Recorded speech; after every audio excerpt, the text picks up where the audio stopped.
What up, Cavs Nation? I'm your host, Ethan Sands, and I'm back with the next episode of the Wine and Gold Talk podcast. I'm joined by two of the best in the business, Chris Fedor, Jimmy Watkins, and today was an eventful day for the Cavalier organization where we got to talk to the next head coach at his introductory press conference today on Monday.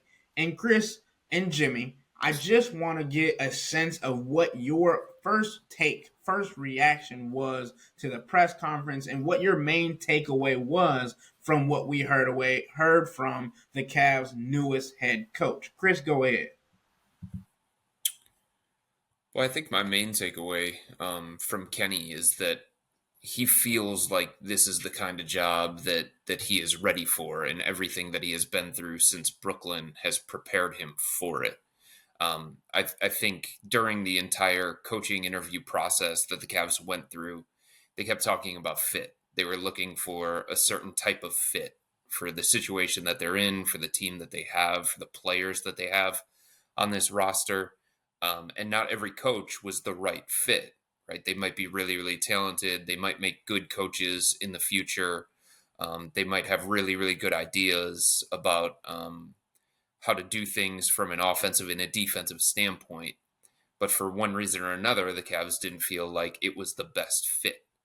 And it seemed like Kenny, because of his head coaching experience, because of his innovation on offense, because of his tutelage under Steve Kerr, Ty Lue, Mike D'Antoni, Mike Budenholzer, some of the greatest coaches in the NBA over the last 10 to 15 years, because of his stops in Los Angeles and Golden State around star players and future Hall of Famers, because of his player development and what that means for Evan Mobley and Darius Garland and some of the young players on this roster, maybe even what it means for Donovan Mitchell as well. The Cavs felt like Kenny was the right fit, but he also felt like this situation for him was the right fit. And, you know, he had an opportunity a couple of years ago to go to Charlotte. It was a rebuilding situation. It was a team in turmoil, and he decided that that wasn't the right fit for him at that particular time. And he backed out of that job, and he went back to Golden State, and he continued to learn under Steve Kerr. But this was a job that he wanted. This was a situation that appealed to him. And that's something that he tried to get across today in the press conference. And I think the other thing that I took away is that, you know, Kenny talked so much about the core four. Kenny talked so much about Darius and Donovan together, and Jared Allen and Evan Mobley, and the vision that he has for Evan Mobley specifically.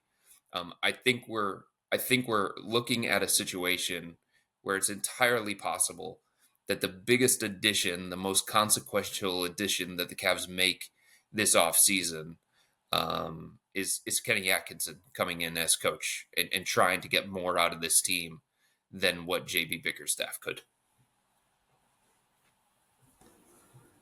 It's amazing what a fresh pair of eyes can do for a team's outlook. You know what I mean? I feel like towards the end of JB's tenure, we were talking so much about like stalemate points in this roster. Like, you know, he's trying, we kept saying, well, how many times did we say JB's trying everything?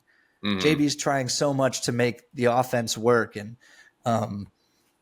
have we really, like we were talking big picture, you know, after you lose in the playoffs, you're always talking big picture, but it really felt like we had reached an impasse, to quote Patrick Starr, with the Jared Allen, Evan Mobley pairing. And we had the reports about Darius. But by the way, this stuff is all still prescient. I will believe that the core four is going to be on the court together to start next season when it actually happens. But it's just like hearing Kenny talk about this group, where we in the past we saw, again, stalemates or inflection points, or, you know, maybe time to separate. I think he sees opportunity and a chance to innovate and unexplored terrain, perhaps, which is just refreshing. And that's what the Cavs were looking for. They wanted a new perspective on this roster, or other versions of that it could be. And one other thing I would say is that stood out today is this is not the Kenny Atkinson that you knew from the Brooklyn Nets when he was a head coach there, right? Like, the way he described it was he had an undergrad in being an NBA coach, when he was doing that job. Now he's got an MBA because, and I think particularly the most I don't know, ear-perking moment of the press conference for me was when Chris asked Kenny about what Kenny learned about managing superstars during his hiatus as a head coach, I guess, when he was assistant with Ty Lue and with Steve Kerr, because one of the big questions going into this hire was, well, you got, Donovan Mitchell. Not that Donovan Mitchell is like a personality that needs to be managed necessarily, but like Kenny said it today, it's a partnership with your best player in this league. And he didn't make the partnership work with Kevin Durant and Kyrie Irving. They basically ushered him out of Brooklyn the first time. And I thought the points that Kenny made about having more one-on-one meetings with the superstars, like he saw Steve Kerr do and Ty Lue do with Kawhi and Paul George and Steph and Clay and Draymond, I thought that was really prescient. I think the fact that he views it as a partnership is a very, very modern, like that's just that proves to you like how much NBA life he has lived. He has seen this process evolve from an assistant on Bud's bench to a head coach to an assistant on Steve Kerr and Ty Lue's bench. And I was very intrigued, very impressed, very encouraged by what I heard on that front from Kenny Atkinson. Yeah, Jimmy, and I think you touched on a couple of different topics that I think we should go into a little bit more. Obviously, you mentioned him being able to manage star power, and Chris, we've talked about this on the podcast before. Draymond Green, among other Golden State Warriors players, reached out to Cavs players and Cavs execs about how good of a hire Kenny Atkinson was and how good of a person he was. Also understanding that, like you said, Jimmy, about getting acclimated with this team, he's also had the opportunity to work with two of the guys already at length, Jared Allen and Karis LeVert. But he hasn't stopped there, right? Obviously, he had a moment that he mentioned in his press conference with Jared Allen when he was in Brooklyn, where he mentioned how he went about coaching these guys and being honest with them, being transparent, but also being able to speak life into them. Like he said, he had a one-on-one with Jared Allen at one point where he was like, "You're in Brooklyn." He was like, "Your jersey could be hanging up in these rafters one day," and he believed that. And it was him doing that, but also saying, this is what you need to do to get there.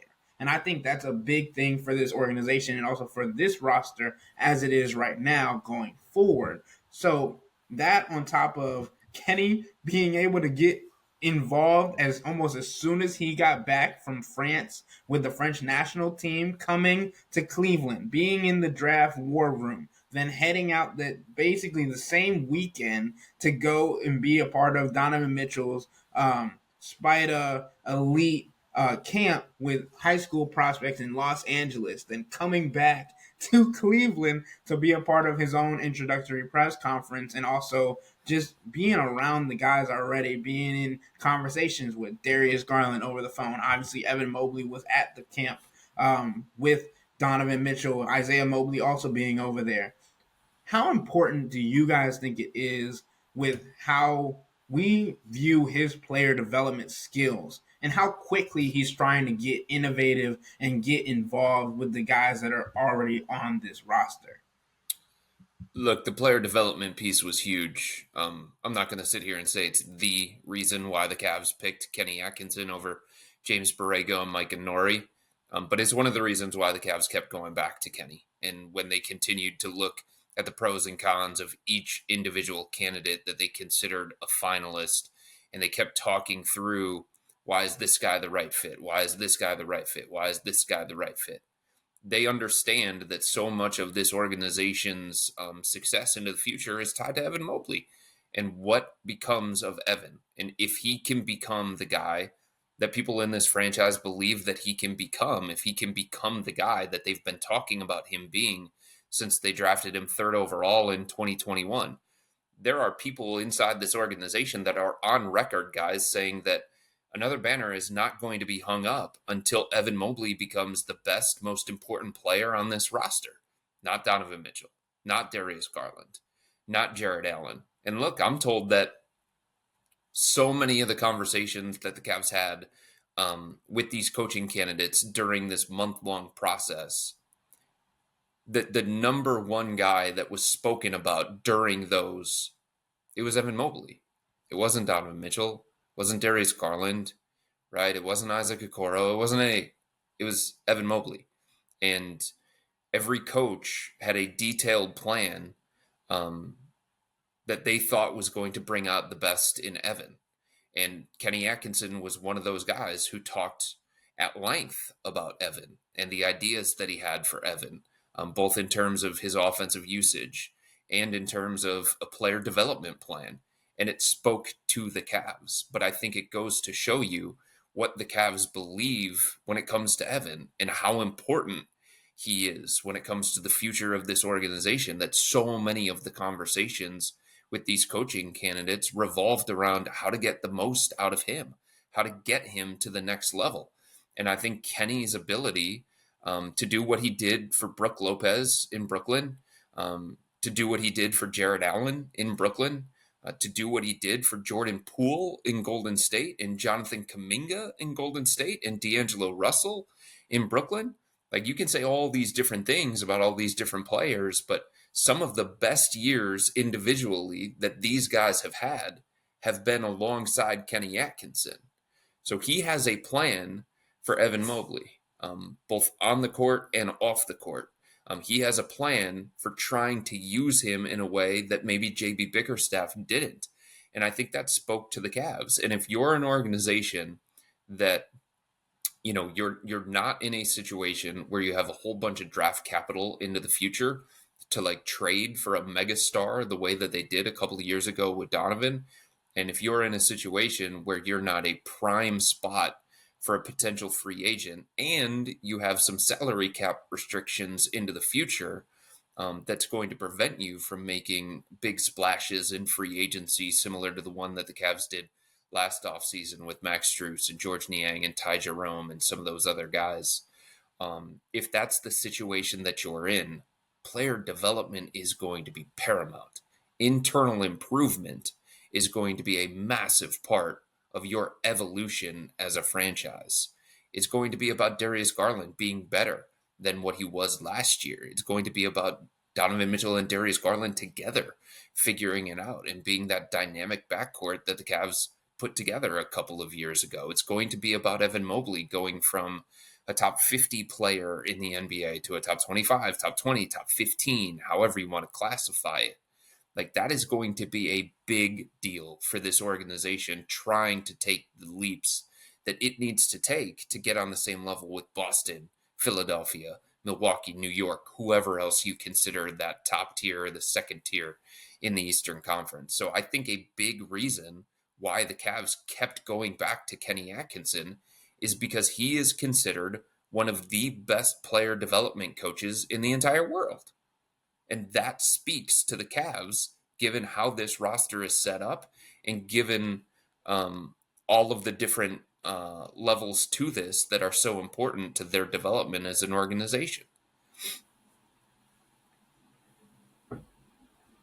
Yeah. Kobe said during the presser today that he kept hearing it from every person he talked to that Kenny is the best possible player development guy in the world. And if you're looking for proof, look at what Kenny's doing this summer, working with France. And who do you think France needs developed right about now? It's the alien. It's Victor Wembanyama. And don't think it's not a fair comparison to either side really, but you don't think that Kenny can bring some stuff back that he's working with Victor and work with Evan on it? Or even just the value of watching a guy that size, that skilled work. You don't think Kenny can pick up a few things that he can bring back and teach to Evan? Say, this is the way this guy does it. Don't you want to be a little bit like him? Of course you do. I'm writing about the player development tag, and I was asking Kenny about it in today's press conference. And here's why. I think on its face, if you look at Kenny Atkinson's resume and you listen to some of the chatter about him as a coaching candidate, and I think some Cavs fans are thinking it's a little Bickerstaffish, right? Like his track record is is getting the most out of young teams and building culture and so on and so forth. He's been an assistant the last few years. He's learned some stuff. But I think Kenny said something very simple, but that was really enlightening during the press conference today. Player development is coaching. Yeah. That's what you hire someone. You hire someone to make your team better. And how do you make your team better? Kenny quoted Rick Pitino. Don't think that was an accident either, by the way, that he chose Donovan. No. You know how many coaches out there have a quote about getting an individual better will help make the team better? All of them. But he chose Donovan's college coach. Getting an individual better is how you get the team better. It's just like a microcosm of the bigger goal. So I think that for a bunch of reasons, Kenny kind of got a bad rap for how the Brooklyn thing ended. It's fair. I think it was still fair to wonder, like, how do you manage superstars? How do you manage expectations? How will you manage a playoff series? Some of those questions are still fair. At the same time, he had two particularly mercurial superstars on that team. That team changed goals and realities midstream in a very dramatic way. And now Kenny kind of gets to do a little bit of both. He gets to merge what he did best in Brooklyn with what he watched his bosses do best in their other stops. Like, we know he's the player development whiz. We know that Evan Mobley is going to show us something next year that he didn't show us this year as often. And Kenny's going to give him more opportunity to do it. We know that. But we also know that because he watched Steve Kerr interact with Steph Curry, and Kenny very carefully described him and Steve Kerr as having very different approaches to coaching. Well, we know Steve Kerr is about the most, when it comes to managing personalities, he's a very relaxed coach. Mm-hmm. He can be very angry during games, but Steve Kerr is they call him Kumbaya Kerr for a reason. Mm. That to me I'm inferring that maybe Kenny saw himself as maybe too much of a hard ass in his Brooklyn days. And with young teams, you kind of have to be that way sometimes. And now he saw the other side of the coin. He saw what established coaches do with established players. He's like, oh, okay, there's a middle ground here. So I think the player development tag is important. It's Kenny's strongest trait, and it will be the trait that defines how well this hire ends up being. Because as we said, I mean, pretty much every key player on this team besides Donovan Mitchell and even Donovan Mitchell is an unfinished product. But like, if we're talking about keeping the core four together, a lot of room to grow for all of those guys, right? Yeah. So player development will be a huge part of it. But it's also just kind of like, it's a misnomer. Like, player development doesn't mean you can only work with young players. That's just literally what your job is as a coach. Yeah, and I think the player development part of it is a lot of it, especially when you're talking about Kenny Atkinson having expectations for these guys. One, because he mentioned a majority of the Cavs guys should be or could be or are all-star caliber players. And that, I think he used it loosely in a sense that he figures that they can, one, either be there or he already envisions them being at that level. And I think him being able to, like you said, Jimmy, have the experience with guys like Steve Kerr and have an experience with Ty Lue and watch how he works under other superstars. Like, just because he was an assistant coach does not mean that he didn't get to interact with these guys that are the stars of the league. Steph Curry is no slight. Draymond Green had a lot of stuff going on the last couple of years. Kenny Atkinson was there dealing with that too. Not maybe as much as Steve Kerr, but he was around learning how to just work those environments, work those angles, and all of those things. And I think it's important to, like you said, about the importance of including all of the different players that are being involved, and also how J.D. Bickerstaff's usage was different from what Kenny Atkinson is viewing for this Cavs team. Kenny joked. He said, I'm not going to play Donovan Mitchell 25 minutes, but we're going to use our bench. We're going to use our entire roster. We're going to use the guys that we have.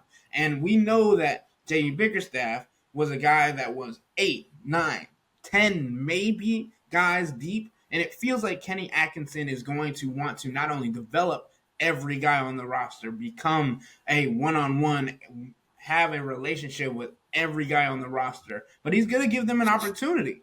And we talked with Mike Gansey earlier about what he envisions for Jalen Tyson. And Kenny Atkinson talked to Mark Madsen about how Mark Madsen envisions that Jalen Tyson is going to be a rotational player.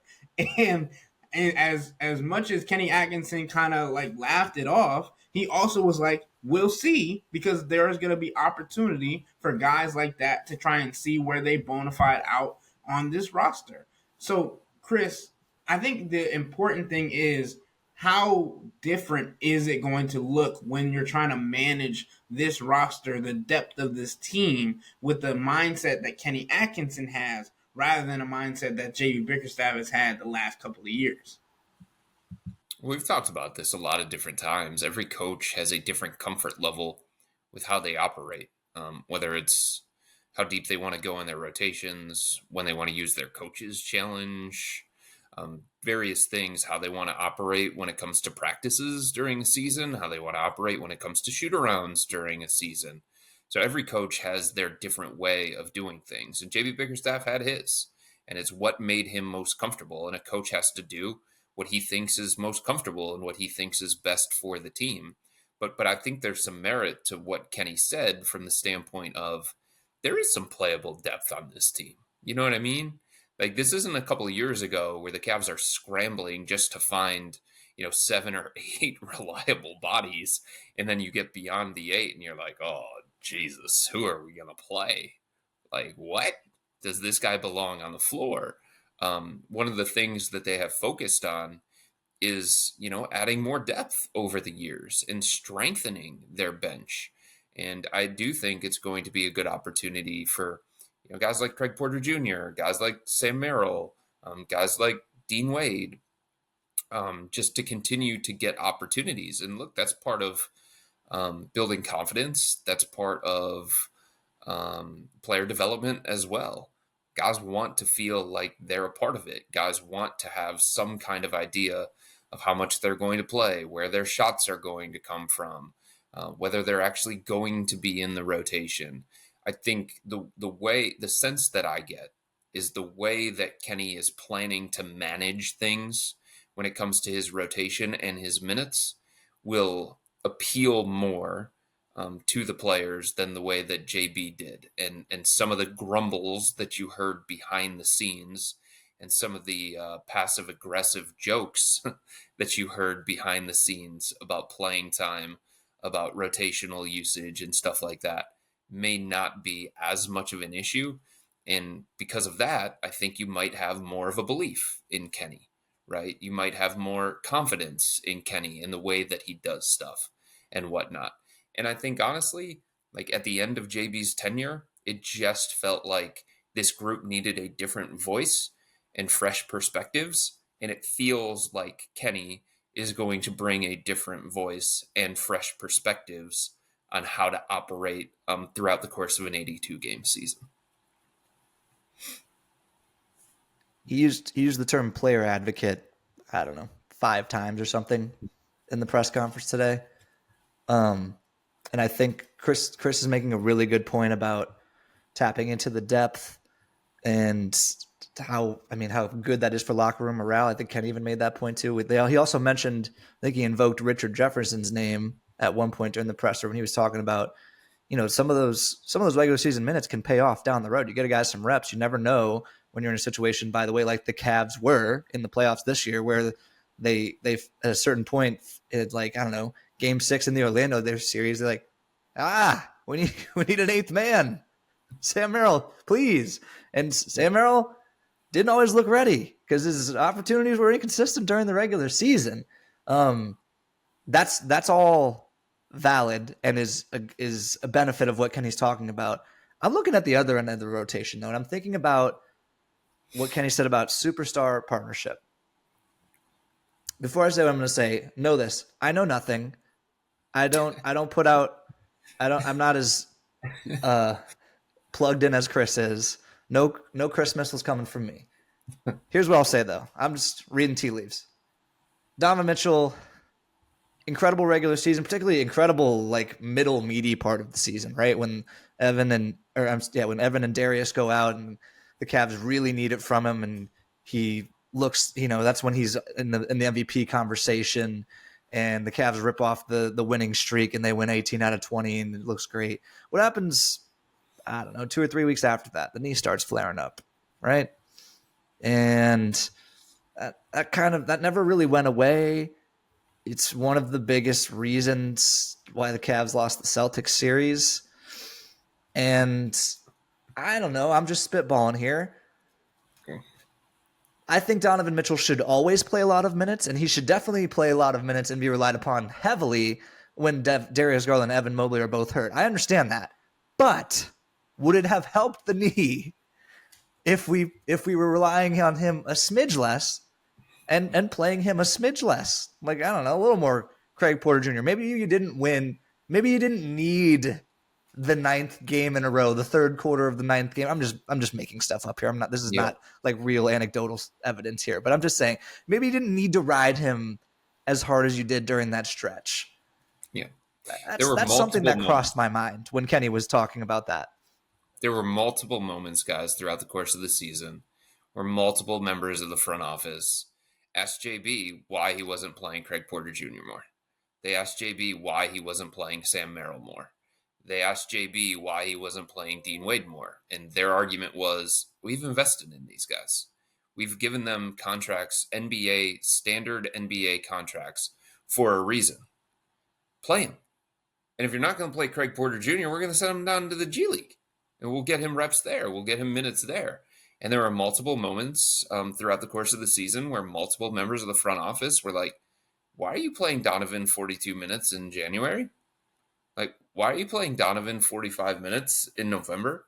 Like, that was a point of contention between members of the front office and JB, because this front office believes in this roster, right? They assembled it, so they're going to be a little bit biased, but they believe in this roster, and they believe in the depth on this roster, and they think that some of the guys that JB was not as willing to play, not as confident going to, deserve more minutes and more playing time, at least consistently, than what they were getting throughout the course of the 82-game season. In saying all of that, I think we also understand that when it comes to any coach, whether it's Eric Spoelstra, Rick Carlisle, Greg Popovich, JB Bickerstaff, Kenny Atkinson, there are going to be guys that he is going to trust more. Bottom line. There are guys that he is going to lean on during stretches of the season where he feels like wins are important, right? Or building momentum is important, or getting somebody to buy into an offensive style or a defensive style is important. And that's not going to change just because JB Bickerstaff is not here. It might not be the same guy, right? It might not be the same guy, but every coach is going to, like Tom Thibodeau is going to lean on Josh Hart, and he's going to play him 48 minutes because he's a Thibodeau kind of player, right? Kenny Atkinson's going to have one of those guys because every coach does. Real quick on in JB's defense, really quick. It also should be noted that he almost certainly felt like he was coaching for his job the entire season, For sure. particularly at the point in time we were talking about when the Cavs started out very slow and then lost 2 of their best players. So this is not a JB bash session. I'm just saying that when Kenny Atkinson was talking about going to the bench a little bit more, the Donovan thing is something that popped in my head. I mean, I also think it's interesting to think about that Kenny Atkinson and Kobe Altman went out to Donovan Mitchell's camp, and you got to see him run stuff his way. You got to see him do the things that he likes, show campers what he found that works. Got to show and talk to Kenny about things that they envision for this team going forward. How Donovan might view things for the offense. How Donovan might want things to run when it comes to his playing time and things of that nature. And you get to see, I know people hate about the situation that happened in Los Angeles with LeBron and JJ Redick, with LeBron basically coaching JJ on how to coach the Lakers how he wants it. But that was an opportunity for Kenny to get a vision of what Donovan is enjoying about the game, what he likes to do, what he prefers about the styles of the game. And I think that helps because Kenny Atkinson mentioned it on multiple occasions that he believes that this team is enough. And that's going to get into my next point, Chris, because Kenny Atkinson said that he believes that this team has what it takes. This team has a lot of different pieces that work together that need to be taught and helped to work at their best selves together. And Chris, Kenny Atkinson might be the guy for the job because he's been able to do that on different occasions throughout his career. And I think that gets into our next topic when we talk about what we talked about on our last podcast of how many free agents and trades are so difficult to come by when it comes to the Cavs organization because of cap space, because of the first apron, because of all the nerdy stuff we got into on our last podcast. But not even 24 hours later after that, Chris, all of the guys, well, not all, majority of the guys that we had mentioned being potential free agent signings have quickly come off the market. Players like Derrick Jones Jr., Kelly Oubre, Mo Bamba, Andre Drummond, Nick Batum, Isaiah Hartenstein, Tobias Harris, Paul George, and the list goes on. The Cavs have still yet to make a move this offseason, and they are weighing their options. But fans are getting increasingly worried about the market that we have mentioned to be dry from the beginning and how there maybe nothing of true value left outside of trades for this organization to fill the holes that are considered. And with everything that Kenny Atkinson said in today's press conference and what the market is looking like, is it more so leaning towards a trade option for the Cavs, or you think they can still make some of these free agent moves in this offseason? I'll start here, guys. I know Kenny talks about he feels like there's enough. And there were players inside the locker room following Game 5 against Boston that said, we're talented enough. Like, we have enough talent here. We have more talent than what we have shown this year. So there is a belief that this roster is pretty good. Like, it doesn't mean it's flawless, right? It's not Boston. You can sit there and you can talk about some of the fit between Jared Allen, Evan Mobley, the fit between Darius Garland and Donovan Mitchell. But I don't know that there's like a glaring roster hole that pops up at you and sounds alarm bells. If you're talking about last offseason, coming off the series against the Knicks, if they didn't make moves, there was no chance of them taking any steps forward. They needed shooting. They needed spacing. They needed a starter quality wing. They needed a backup stretch forward. Like, there were clear roster holes that became very, very visible in that series against the Knicks.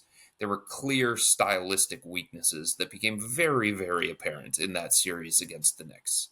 And they knew that they had no choice but to go out and address them. I don't feel that same way about the roster this year. Like, yeah, they could upgrade the small forward spot and move Max Strus to the 2 or rejigger the roster that kind of way. They could add more shooting. You always need more wings that can shoot. Another stretch big man is pretty important. A third big behind Jared Allen and Evan Mobley. They've got to go out and address that at some point because I don't think Tristan Thompson's going to be back and Damian Jones is a free agent. And Evan Mobley was hurt last year and Jared Allen has missed time and you just want more depth at that position. But is that something that if they don't fill it immediately, it's going to be a significant detriment to their chances of being successful? Like, if they don't upgrade on Max Strus, is that going to be devastating to their chances? So I just don't see that specific position that stands out to me the way that it did last offseason, or the specific trait that is missing from this particular team in the same way that it was last offseason. In saying that, I don't know that I'm fully on board with Kenny's belief that there is enough on this roster, but I'm going to put it this way. I don't know how they could realistically acquire the piece that would be enough. or the pieces that would allow it to be enough. Does that make sense? Yeah, I think it makes. I mean, first of all, they got 11 players on roster already, right? So it's a math equation at a certain point.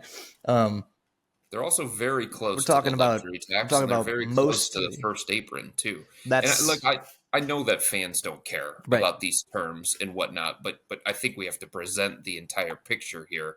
In the first apron and the second apron and the luxury tax, once you get into those things, it really can be detrimental when it comes to team building and other moves that you can make throughout. So I just think we have to point that out. Well, yeah, and we're basically, if things go as planned, if the core is going to stay together as the Cavs are projecting today, I'm with Chris. I'm a little skeptical on that front.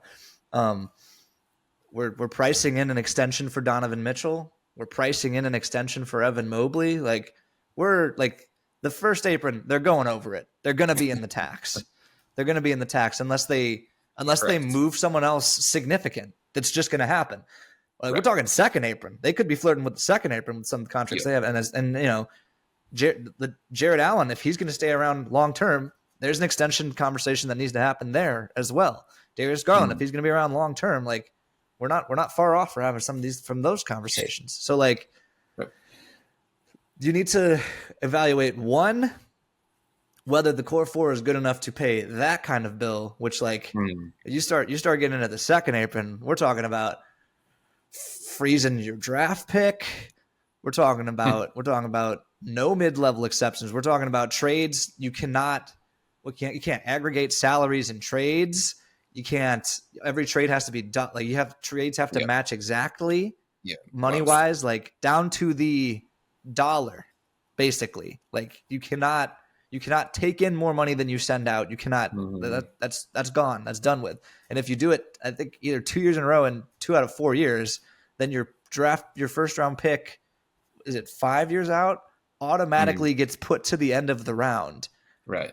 Try planning ahead with that, particularly given that even if Donovan Mitchell signs this extension, there's nothing from stopping him from requesting a trade in 2 summers from now. Like, that's just the reality. So you need to evaluate whether this, like, okay, it's cool. Do you think the core four is good enough to try again next year? Okay, I can get behind that.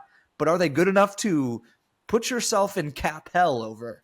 I'm not quite there yet. I need to see a little bit more. And then, I mean, the rest of your offseason goes from there. Like, I'm with Chris. Like, you can always use more shooting. You could use another stretch big, or you could just have George Niang be the guy that you signed him to be in the playoffs. That'd be nice too. You could use a third big, a bigger body, honestly. Like, Andre Drummond was a nice pick because, like, if you do draw the dreaded Knicks in the playoffs, like, he's a better matchup for a Mitchell Robinson type in that kind of situation. Someone like him wouldn't hurt. But these are touch-ups. Like, if we're talking about significant moves, we're talking about someone else getting cut out of the picture here. And as, like we talked about right after the season, like, some of that's out of the Cavs' hands. Like, we heard the rumblings as soon as the Celtics series was over that Darius Garland might want out if Donovan signs an extension. And then Rich Paul gave an interview with Bleacher Report shortly thereafter and was asked directly about the Darius thing. And he said, basically, like, I need to do what's best for my client, which is not reassuring to those who want Darius Garland to stick around. So I think the Cavs can say whatever they want on that front, but some of this stuff is going to be out of their hands and maybe forced change. Like, maybe that honestly could be the best case scenario down the road. Like, you don't have to hurt anyone's feelings. Like, if someone wants out, you get an opportunity to reshape the roster. You don't have to say, you could say, they can, Darius Garland can say it's me. The Cavs could say it's not us. You know what I mean? Right. Let Darius Garland break up with the Cavs. So in saying all of that, I think you bring up a good point in terms of, like, if the Cavs are going to make a significant roster enhancement this offseason, the best pathway to that is via trade. I know that they've had conversations centered around Isaac Okoro. I know that they've had conversations about George Niang, Dean Wade. Karis LeVert is another possibility, especially because he's going into a year with an expiring contract. I mean, if you think about, this is all salary cap minutia, and I hate going into it, but Oklahoma City would not have been able to make the moves that they did this offseason, including signing Isaiah Hartenstein, without doing the deal that they did at the trade deadline for Gordon Hayward and his expiring contract and all that kind of stuff, because they were able to dump money. So maybe there's a team out there that would see on-court value with Karis LeVert for sure, of course, because he brings that. He was in the sixth man of the year conversation. Karis LeVert for $16 million? $16 million for Karis LeVert. Yeah. Right. So you're getting that, and you're getting a guy who can play and who is in the sixth man of the year conversation. And on top of that, it's an expiring contract that gives you cap flexibility next offseason, which could be appealing to some team out there. So they've had conversations about those guys specifically. I'm told that they haven't had many conversations, if any, about the core four guys. But look, if they're going to talk about an upper echelon player, a real big-time needle mover, that's going to require either Darius Garland or Jarrett Allen. I think we all understand that. But if we're talking about, improving guy number 6, 7, 8 on the roster, you can probably do that with Isaac Okoro in a trade. You could probably do that with Dean Wade, George Niang, and Karis LeVert in a trade, and maybe some future second-round picks that the Cavs could move. It's just, in free agency, the guys that are available to them, the guys that they can afford. And if they do go down that road, that could start them in the luxury tax 1 year in advance. That could start the tax clock 1 year in advance. So you mentioned it, Jimmy. They're going to be a tax team in the future. That is unavoidable. Do you want to be a tax team now for Alec Burks? Right? Do you want to be a tax team now for Luke Kennard? Do you want to start the repeater clock, which can be dangerous, for Evan Fournier, for Gary Trent Jr.? Those are the questions that the Cavs are asking. And it's hard because, some of the better players that are still available on this market are primarily twos. They're more twos than threes. And I think the Cavs would want the 3/4 position if we're talking about roster makeup. So it's like Gary Trent Jr. brings a skill set that the Cavs would like, shooting, spacing, a little bit of scoring off the bench. Malik Beasley, same thing, right? You can go down that list, but positionally, that's not the ideal fit for the Cavs. So it's not an ideal fit positionally, and it probably puts you into the tax 1 year in advance, depending on what happens with Isaac Okoro. And it probably starts the repeater clock 1 year in advance, and is like, any of those guys out there in free agency, are they worth doing that for? That's why I think, again, if there's going to be an enhancement that is relatively significant, I'm not talking about Brandon Ingram here, but an enhancement to this roster, I do think trade is the pathway for that, not free agency. And you talk about like the overarching moves that some of these teams are making. Like Boston just signed Jason Tatum to the highest paid contract in NBA history. And they also have Jaylen Brown on for $300 million over his time there. And I know fans are looking at the Cavs like, why haven't we done this? What's going on with this? It's because there is, like we have said on multiple occasions, like every team has a different opportunity. Every team has different things available to them. And the other thing that I've been noticing is like, because the Clippers got rid of Paul George, aren't paying Paul George what he wanted, they're now getting all these smaller players to kind of try and fill the role that he left in multiple different aspects. And it feels like they've signed like 10 different guys in the last 2 days. But it's like, well, you have all of that money that you were planning to give to Paul George just available now. Mm-hmm. It's a very different situation than what they thought they were going to be in this coming season. And, I mean, we can keep talking about the apron and getting nerdy on this podcast, which I know some people like, but we also have to be very real with ourselves about what the expectations are for the Cavs and what the fan base is going to be happy with, which at this point I feel like it's nothing. But on a more realistic scale, it's we can't even really talk about shooting guards at this moment because they think fans, on what I've seen on almost all the comments we've gotten on any YouTube post, on any Twitter X post, whatever you want to call it, man, like anybody 6'7" and below is too small for, Right. for the Cavs. See it, Gary And Trent I'm Jr. over here like yesterday. Yeah, yesterday I made like it was kind of a joke, but it didn't come off like a joke. It was sounded like I was serious because we were talking about Derrick Jones Jr. and I said he was like 6'6", and I was like, oh, he's too small. But in reality, like that's not too small at all. That's a guy that you would have wanted to make a look at and see if he was going to be available to you.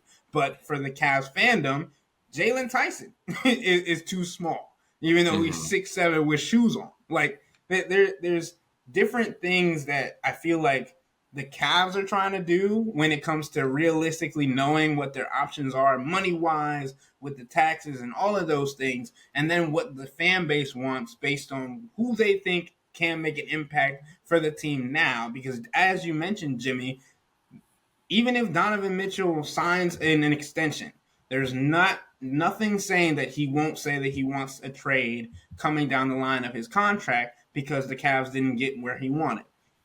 I've seen this a lot. Championships or bust from a lot of our subtexters and fan bases and all of those things.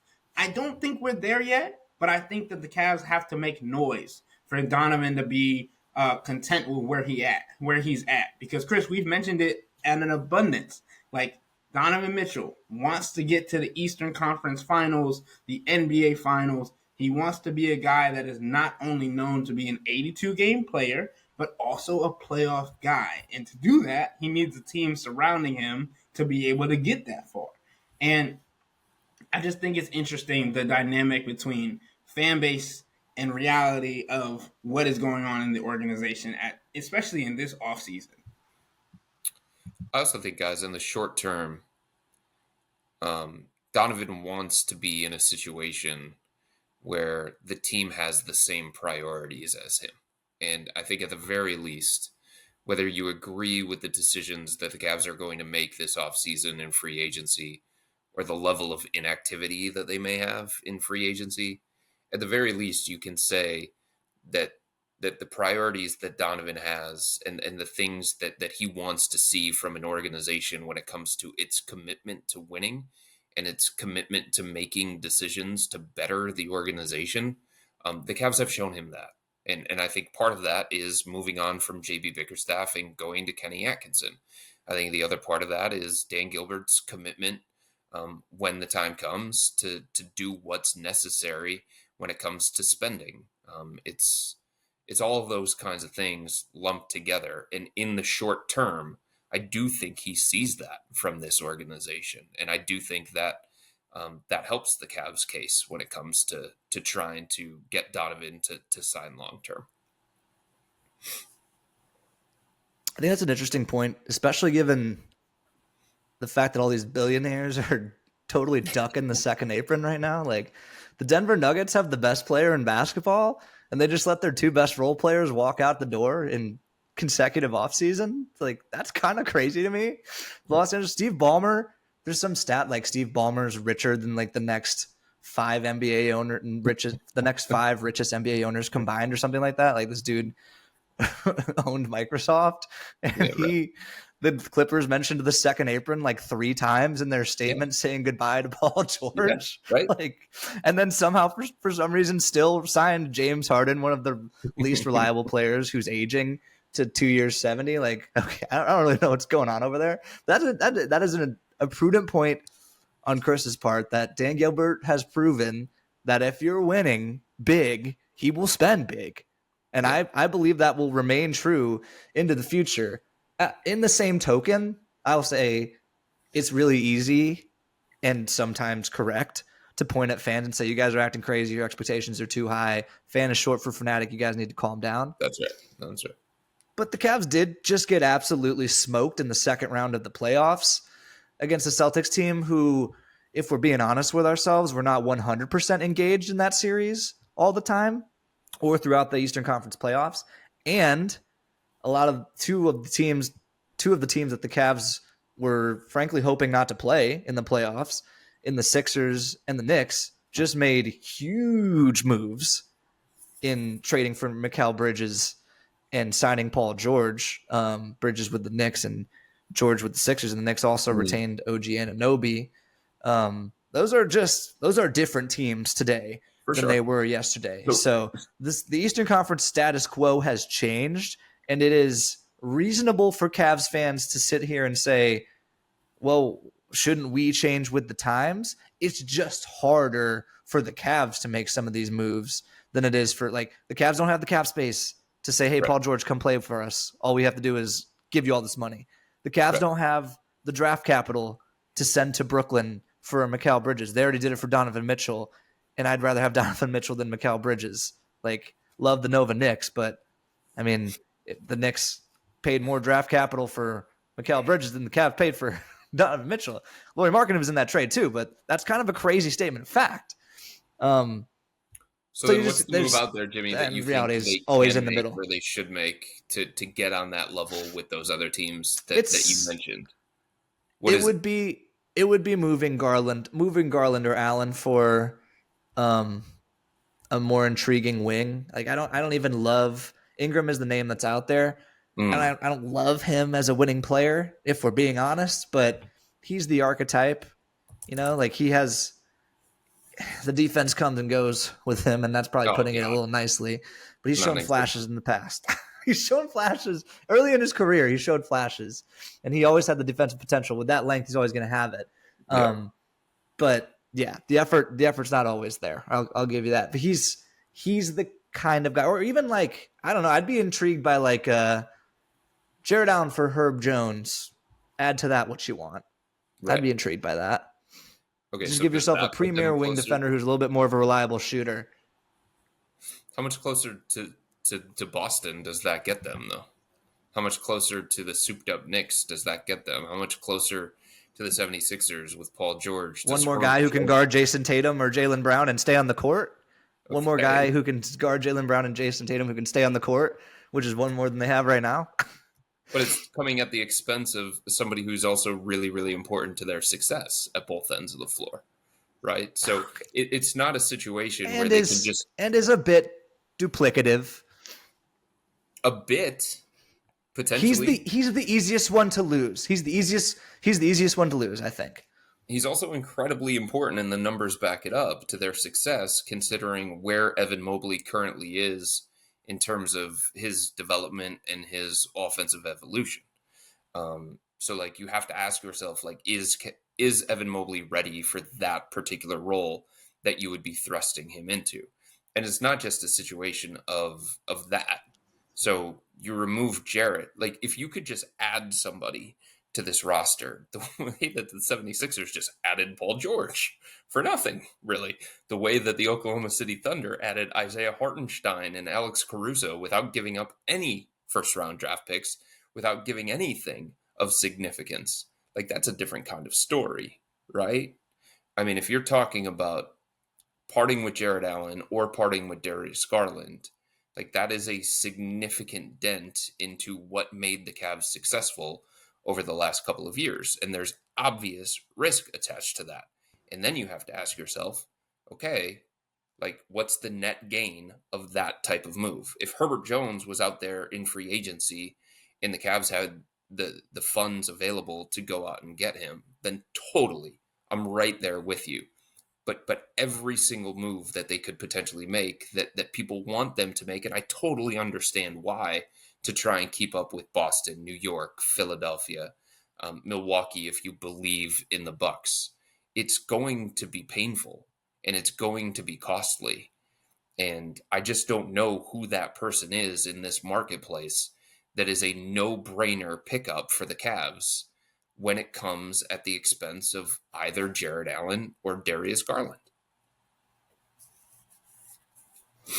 I appreciate you putting a man to a decision, Chris. And I would also say that I did lead by saying that fans are crazy, and they do need to, take some perspective a little bit. But I'm just saying it's fair for them to see like other teams are doing stuff. Why aren't we doing stuff? I understand that impulse. Of course. All right.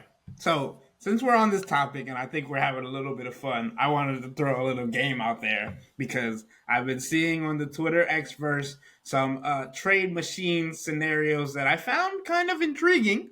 And I wanted to see which one you guys thought would be the best. Because, Chris, we kind of did a similar thing in the last podcast where you gave me some names and maybe pick which one I thought would be the best. A lot of those names that I mentioned earlier in this podcast are no longer available. So we're going to go to the trade machine and see what is available in that capacity. So let's do this really quickly. Okay. First option. The Cavs receive Bogdan Bogdanovic and Dorian Finney-Smith.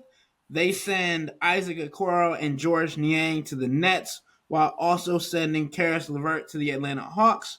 And the Brooklyn Nets send a 2026 second-round pick and a 2028 second-round pick to the Atlanta Hawks.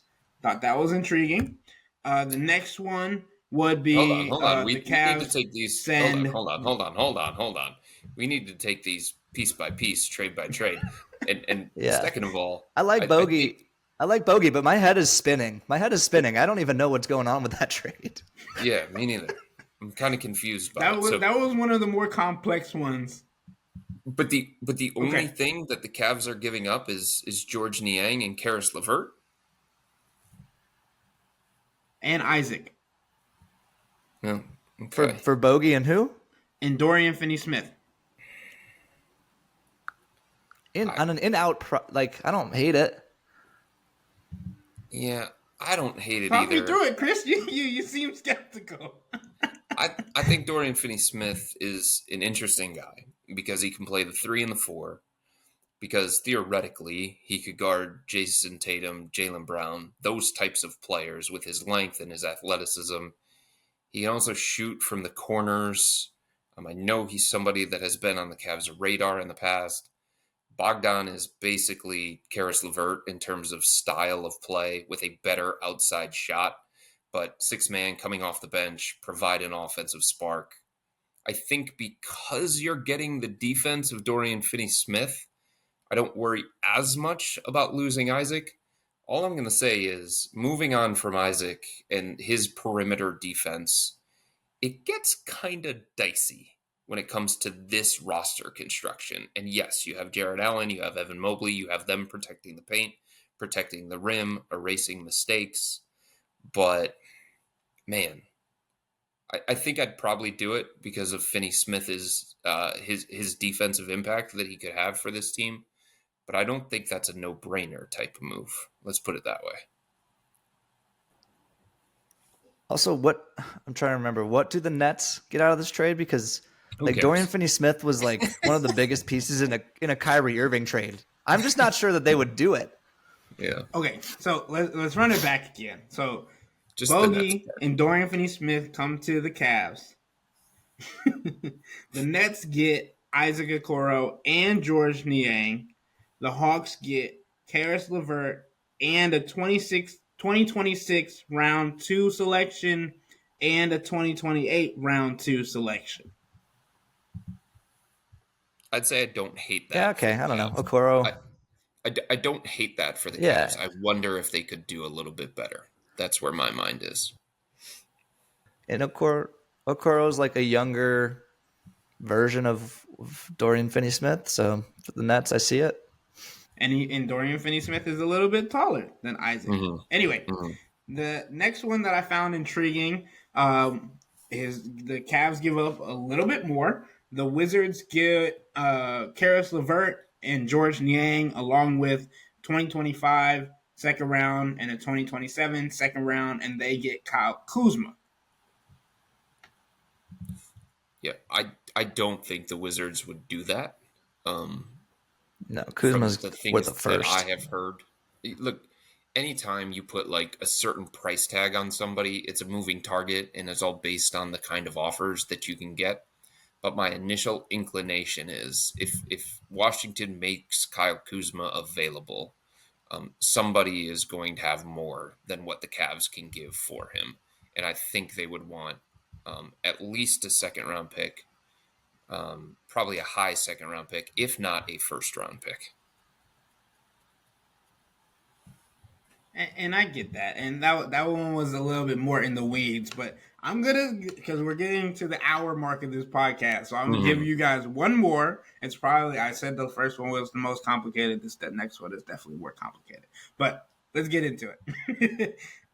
Okay, so the Cavs receive Harrison Barnes from the Sacramento Kings and Keegan Murray from the Sacramento Kings, and they give up George Niang to the Kings.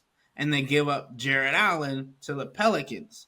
The Kings also receive Brandon Ingram from the Pelicans, and the Pelicans receive Kevin Huerter. So walking it down the way that I'm reading it, the Cavs get Harrison Barnes and Keegan Murray. The Kings get Brandon Ingram and George Niang. The Pelicans get Jared Allen and Kevin Huerter. Shout out Griff for the assist, first of all. Yeah, dude. If the Cavs can get two capable big wings on this team, hell yeah. Got two guys who can play stretch forward too. Positional versatility. Two guys who guard. I think that's my favorite one. And my favorite one. And you get a shooter out of Keegan Murray, which I know the Cavs want. That's something that they've been eyeing. And Harrison Barnes is do the Cavs get the Keegan Murray chant? Oh my God! Stop, Keegan. Stop, Murray. I hope so. I'll toss like a 20, 35 second in there for that one. and Chris, this way the Cavs avoid the Kevin Huerter and Sam Merrill debacle that that happened in Sacramento a couple years ago as well. Like I'm incredibly intrigued by that one. There is no doubt about it. Big wings that can play multiple positions. When it comes to this, the belief is that Evan Mobley is ready to play full-time five. The rim protection, the defense that you get for Evan, maybe you can get away with that, even though, Keegan Murray can be up and down defensively. Harrison Barnes can be up and down offensively. I think that's an interesting construct of a trade. Everything pointed to Keegan Murray being untouchable from the Sacramento Kings. He is a guy that they have invested in, top 5 pick, foundational piece. But if they're getting BI, does it change that equation? I don't know. I find it hard to believe that the Kings would do that. It's the Kings. Chris, it's the Kings. You never know. You never know what they're going to do. Plus, De'Aaron Fox is monitoring their situation. He's not signed as an extension yet. They got to make De'Aaron Fox happy. Come on. Go make a move. Shake the snow globe. Come on, Vivek. Shake the snow globe is insane. I love it. All right. Enough fun, enough nerdy stuff about anything with aprons and all of those different things. We're wrapping up this episode of the Wine and Gold Talk podcast. But remember to become a Cavs insider and interact with Chris and me, and even sometimes Jimmy, by subscribing to Subtext. This is where you can get any information if we get some insight on trades, on signings, on anything going on with the Cavs. So to get this information, sign up for a 14-day free trial or visit cleveland.com/Cavs and click on the blue bar at the top of the page. If you don't like it, that's fine. All you have to do is text the word STOP. It's easy. But we can tell you that the people who sign up stick around, because this is the best way to get insider coverage on the Cavs from me and Chris. This isn't just our podcast, it's your podcast. And the only way to have your voice heard is through Subtext. Y'all be safe. We out.